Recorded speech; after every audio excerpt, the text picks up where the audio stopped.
Aujourd'hui, nous allons voir comment remplacer le manocontacteur servo-direction sur ce Dodge Durango. Le véhicule que nous allons réparer aujourd'hui est un modèle 2001. Le manocontacteur est situé entre la batterie et le réservoir de liquide de servo-direction et est vissé directement sur la canalisation à haute pression. Commençons par débrancher le connecteur électrique. Il suffit de le pincer puis de le retirer. Aussi, il est bon d'examiner le connecteur pour s'assurer qu'il n'y a aucune trace de liquide de servo-direction. Ces pièces sont reconnues pour leurs fuites internes. Le liquide de servo-direction s'infiltre jusqu'au faisceau par capillarité.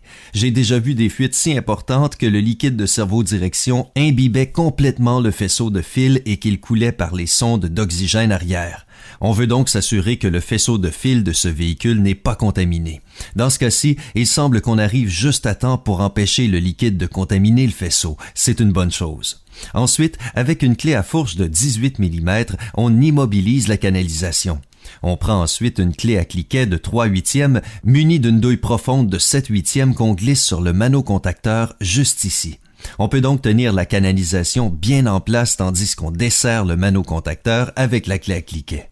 Une fois que c'est desserré, on peut dévisser la vieille pièce. Il faut être prêt à installer le manocontacteur neuf dès qu'on a enlevé l'autre parce que le liquide ne fuira sans doute pas beaucoup, mais il y en aura un peu.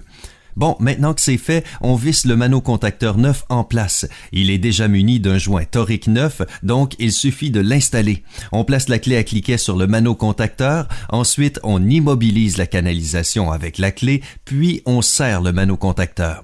Une fois que c'est fait, on n'a plus qu'à rebrancher le connecteur électrique. Tout ce qu'il reste à faire, c'est l'appoint du liquide de servo-direction, l'essuyage du liquide qui a pu fuir un peu durant le remplacement, et c'est tout. Voilà, nous avons maintenant terminé le remplacement du manocontacteur de servo-direction sur ce Dodge Durango.